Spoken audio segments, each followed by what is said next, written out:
Assalamualaikum warahmatullahi wabarakatuh. Selamat pagi untuk semuanya. Kita masuk lagi pada pertemuan ketiga mata kuliah penelusuran informasi ya. Sebelum saya membahas tentang penelusuran informasi, saya akan membahas terlebih dahulu tentang literasi informasi. Kenapa ini menjadi sebuah hal yang penting ya? Kaitannya dengan penelusuran informasi. Ini karena literasi informasi itu sangat diperlukan agar seseorang itu bisa itu ya. A person must be able to recognize when information is needed ya. Seseorang itu harus dapat mengenali kapan informasi itu diperlukan itu kan. Orang kalau tidak tahu kapan toh butuh informasi itu ya. Kemudian have the ability to locate, evaluate and use effectively the needed information ya.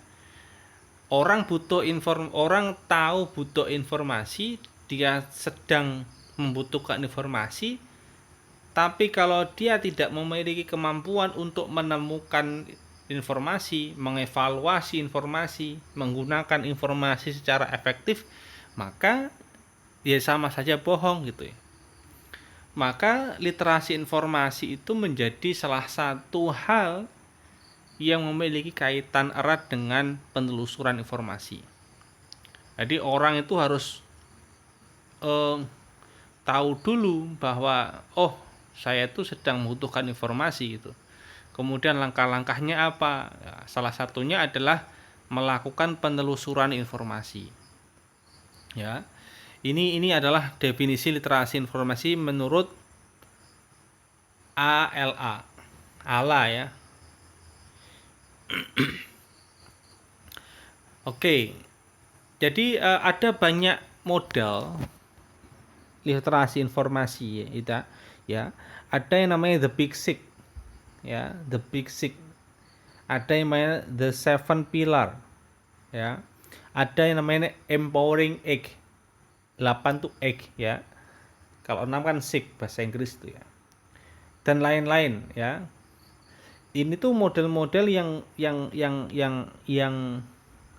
sudah sering digunakan oleh orang-orang di bidang perpustakaan informasi ya. Bagaimana cara mengidentifikasi kemampuan seseorang terkait literasi informasi ya. Ada yang pakai the big six, ada yang pakai seven pillar, ada yang empowering eight gitu ya. Kalau the big six berarti 6 komponen. Kalau seven pillar berarti ada 7 pilar. Kalau empowering eight ada 8 gitu. Jadi namanya itu tergantung dari berapa tahapan-tahapan itu ya. Gitu. Oke, sebelum kita bahas tentang tadi model the big six, seven pillar dan empowering eight, kita pahami ini dulu ya. Ada 5 tipe keterampilan yang wajib dimiliki oleh pustakawan. Ya. Ada yang namanya hard skill. Ada technical skill, ada professional skill, ada life skill. Kemudian yang terakhir ada soft skill. Ya. Hard skill itu apa? Dapat dibuktikan dengan adanya ijazah dan sertifikat. Ya. Kenapa kok banyak pustakawan tapi dia tidak kuliah S1 bidang perpustakaan, hanya melakukan pelatihan gitu. Tapi dia sudah bisa dianggap sebagai pustakawan ya, karena secara hard skill dia punya sertifikatnya gitu. Telah mengikuti pelatihan selama 100 jam. Ya, dilatih oleh ABC gitu. Kayak kalian pernah dengar nggak tempat magang itu ya, BLK, BLK kalau tidak salah.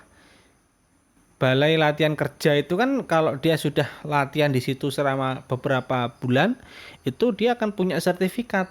Sertifikat itu sebagai tanda bukti bahwa dia menguasai keahlian tertentu di bidang yang disertifikati itu. Ya. Itu bagian dari hard skill, ya.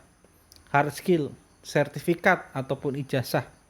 Loh Pak, saya itu kan nanti dapat ijazah, masa kalah dengan yang hanya sertifikat? Ya bisa jadi kalah kalau kalian hanya punya hard skill saja tanpa memiliki kemampuan yang lain, ya, tanpa technical skill, ada professional skill, ada life skill dan soft skill gitu. Oke, kemudian ada yang namanya technical skill. Technical skill itu adalah kemampuan untuk melakukan pekerjaan teknis, ya, kemampuan mengerjakan teknis. Teknisnya itu apa ya? Contohnya kalau pustakawan tuh teknisnya apa? Yang ngolah buku, ya, mencari subjek buku, ya, kemudian mencari tajuk subjeknya, kemudian mencari nomor klasifikasinya. Setelah klasifikasi ketemu baru bikin input datanya ke opak. Setelah opaknya jadi baru melabeli. Setelah labeli jadi baru menyampul buku, ya. Setelah bukunya disampul baru itu dilayankan. Setelah dilayankan lah baru teknis memberikan pinjaman, ya, meminjamkan, kemudian atau mengembalikan, menerima kembalian buku yang dipinjam. Nah, itu teknis banget untuk kalian nanti misal jadi pustakawan. Teknis itu harus kalian kuasai gitu. Ya. Jangan sampai kalian lulusan S1 perpustakaan tapi teknisnya perpus itu kalian nggak bisa gitu loh. Ini yang akan menjadi fatal gitu. Makanya kenapa kok kakak-kakak kelas kalian dulu itu sering saya ajak untuk membantu saya mengelola perpustakaan fakultas, itu salah satunya adalah biar secara technical skill itu terlatih, ya, terlatih. Kemudian yang ketiga itu adalah namanya professional skill, ya, ahli di pengetahuan profesi seperti keahlian mengajar. Nah, seorang pustakawan itu juga boleh ahli mengajar, ahli memberi materi gitu ya. Kalian diundang untuk mengajar tentang literasi gitu, boleh. Kalian ahli karena kalian ahli di bidangnya, dibuktikan dengan hard skill tadi, sertifikat tadi, atau ijazah kalian S1 gitu ya. Itu boleh gitu. Atau kalian diundang podcast oleh HMC untuk membahas suatu bidang yang kalian kuasai gitu. Boleh juga gitu. Ya. Gak apa-apa ya. Jadi narsum podcast itu tidak melulu orang yang secara tingkatan itu di atas kalian kayak dosen ataupun guru, ya. Tidak harus serta-merta itu. Kalian boleh mewawancarai teman kalian gitu. Selama dia punya keahlian yang tidak banyak orang punya gitu. Itu namanya professional skill. Ya, kemudian ada yang namanya life skill, ya. Seperti ketenangan, konsentrasi, energi positif gitu ya. Itu life skill. Ada yang orang itu dia tuh tipenya adalah tipe orang gupuan. Ya, dikit-dikit piye nggak marik nggo piye ya itu yang digarap itu gitu kayak. Itu ya dia akan menyebarkan hal-hal itu semua, hal-hal itu saja gitu kepada lingkungan sekitarnya. Karena dia tipenya seperti itu. Beda lagi dengan orang yang kalian tuh punya energi positif gitu ya. Sama temennya gitu. Ngajak diskusi tentang suatu topik gitu. Ya diskusi dengan enak, santai ngobrol. Temennya memberikan masukan, kalian dengarkan gitu ya. Sekiranya itu masuk akal dan bisa diterima ya kita kembangkan gitu. Ya, itu namanya life skill ya. Konsentrasi ya. Kemudian ada yang namanya soft skill ya. Soft skill itu berhubungan dengan kecerdasan emosi, kemampuan bersosialisasi, kemampuan berkomunikasi ya, kemampuan bahasa optimis dan lain-lain. Ini soft skill ya. Kenapa seorang ketua HMJ itu dicari yang bisa berkomunikasi dengan banyak orang ya? Ya karena itu dia harus punya soft skill itu. Bayangkan kalau si Ajrun itu adalah tipe anak yang pendiam gitu ya. Mau ada acara diem aja gitu ya. Ya gak akan jalan gitu ya. Gak akan selesai ya gitu. Bayangkan si siapa itu? Si yang banyak lah ya macamnya ya. Si siapa itu? Maskur itu. Maskur itu adalah tipe mahasiswa yang eh, dia tuh pendiam, tapi dia punya soft skill. Dia ahli di bidang apa ngedit itu, ya, ngedit gambar, ya, ngedit video gitu. Ya latih aja itu nggak masalah gitu. Bayangkan semua orang itu sekaliannya sama gitu, nggak enak gitu ya, nggak enak. Lah ini 5 keterampilan ini tuh harus kalian kuasai, ya, harus kalian kuasai. Paling tidak kalau tidak dikuasai, paling tidak pernah dipelajari gitu, ya. Karena sewaktu-waktu ini akan dibutuhkan, ya. Ini akan dibutuhkan. Oke, kemudian keahlian yang harus dimiliki oleh pustakawan, keahlian yang harus dimiliki oleh seorang ahli informasi. Tidak mungkin seorang pustakawan memiliki semua keahlian tersebut, ya. Pustakawan harus tetap mempelajari walaupun hanya di permukaan saja, ya.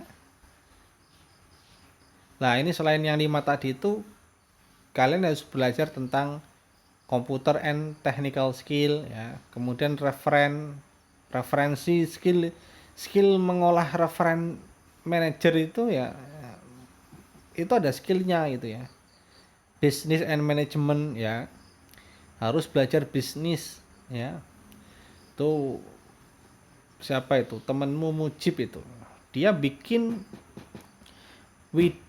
wedding organizer ya, WO ya. Itu salah satu modal bagus untuk belajar bisnis gitu ya. Ya, dia bisnis madu lanceng sukses, tapi ternyata atasannya bawa kabur uangnya gitu ya. Dia bisnis saham gak sukses, akhirnya dia bisnis secara apa yang banyak orang itu membutuhkan. Salah satunya adalah tim untuk pernikahan ya, wedding organizer. Nah itu menarik juga, itu belajar ya, belajar. Kalian yang punya bisnis lain, misal online shop gitu, bagaimana cara oh, jualan tapi tanpa kulaan gitu ya. Punya punya lapak jualan tanpa kulaan. Ya caranya gimana? Ya dropship gitu ya, atau reseller gitu ya. Gitu ya. Reseller itu boso kasare itu makelar gitu ya. Reseller itu boso boso kasarnya makelar. Itu gak apa-apa, itu kan menjualkan produk orang lain. Nah gitu, itu belajar ya. Kemudian interpersonal skill ya. Interpersonal skill itu adalah kemampuan seseorang di dalam berkomunikasi dengan orang lain ya. Karena tidak semua orang itu bisa ya. Kadang itu orang itu kalau berkomunikasi dengan orang lain itu eh, mengandalkan panca indera. Tapi ada ada hal-hal yang secara panca indera itu tidak akan tersentuh, semisal rasa belas kasihan, rasa menyayangi gitu ya, rasa suka itu, rasa ya kayak gitulah. Itu tidak akan bisa dirasakan hanya dengan panca indera. Kemudian ada attitude skill ya. Kenapa kalian itu pertama kali masuk kampus itu disuruh madin itu ya? Madin, kenapa harus madin sih itu ya? Lah itu adalah salah satu cara agar kalian tuh diajari tentang attitude, tata krama gitu ya. Salah satunya dengan mengaji, gitu, pinter ngaji. Pustakawan yang pinter ngaji, ya gitu. Ya. Atau intangible skill. Intangible skill itu adalah skill, kemampuan yang tidak bisa dihitung ya. Kayak sifat dermawan, sabar, ikhlas itu ya, tanggung jawab ya, itu ada namanya intangible. Lah selain itu ya, kompetensi pustakawan ya, ini ada tujuh kompetensi pustakawan yang harus kalian, paling tidak harus kalian ketahui ataupun kalian kuasai ya. Ya, yang pertama adalah pengetahuan mengenai literasi informasi. Ini penting. Ya, tentang literasi informasi. Kemudian kemampuan mengajar tadi itu, ya. Kemudian kemampuan negosiasi. Nah, ini penting ini ya. Pustakawan itu harus bisa menegosiasi. Kok gitu, Pak? Iya, gitu. Kalau semisal kalian jadi pustakawan di sekolah gitu, kalian tuh punya impian punya perpustakaan sekolah yang bagus. Lah kalau kalian tidak pintar negosiasi dengan kepala sekolah, proposal kalian untuk mengembangkan perpustakaan sekolah itu nggak akan bisa sukses gitu. Kalian hanya akan dianggap pimpinan sebagai ya orang pustakawan pada umumnya yang bisa jaga buku dan sebagainya itu, tanpa bisa membuat perpustakaan itu menarik ya gitu. Harus bisa negosiasi ya. Kemudian kemampuan bekerja sama tim ya, kerjasama tim itu penting ya. Makanya kalian tuh kalau di kampus itu belajar berorganisasi ya, AMJ atau apa itu, di BEM atau apa itu ya, Dema, Sema itu, atau aktivis pramuka, Mapala ya, atau drum band itu, atau ikut apalah ya. Itu kalian coba ikut-ikut seperti itu. Jangan seperti saya dulu ya, kuliah itu hanya kupu-kupu, kuliah pulang gitu. Ya enak sih enak, tapi saya dulu nggak punya keahlian untuk kerjasama dalam tim gitu. Kecuali dalam tim kelompok ya, tim kelompok kelas itu. Kemudian kemampuan berbahasa asing ini penting juga ya. Kenapa kok berbahasa asing? Bayangkan nanti kalau 10 tahun ke depan, 15 tahun ke depan kalian bekerja, karena ini dunia ini semakin canggih dan tidak ada batasan lagi antar negara, maka bisa jadi banyak orang yang belajar di Indonesia. Kalau kalian tidak bisa berbahasa Inggris, ya mana bisa berkomunikasi gitu ya. Waktu liburan gini, misal kalian ke mana, ke kampung Inggris sana, kursus sana 3 bulan ya, kursus di sana atau setengah tahun di sana, itu pintar nanti ya. Saya nggak tahu kalau corona kayak gini tuh kampung Inggris itu masih buka atau enggak. kelas-kelasnya itu ya. Sana belajar itu gitu. Nanti biar pinter gitu ya. Saya dulu juga gitu belajar gitu. Kemudian berpengetahuan luas ya. Berpengetahuan luas itu kaitannya dengan eh, minat baca ya.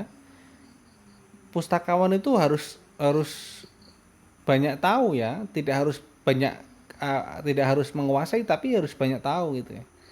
Salah satu modal utamanya ya membaca ya. Kalau sering membaca pasti banyak tahu gitu. Dan yang terakhir itu adalah berpikir positif ya. Nah, ini berpikir positif itu penting untuk kelangsungan kalian di dalam mengarungi kehidupan. Lah, mungkin itu dulu ya karena kita sudah 20 menit. Kita lanjutkan tentang modal literasi informasi itu minggu depan saja ya. Ini sudah masuk ke teori The Big Six. Oke, itu saja dari saya. Kurang lebihnya saya mohon maaf. Assalamualaikum warahmatullahi wabarakatuh.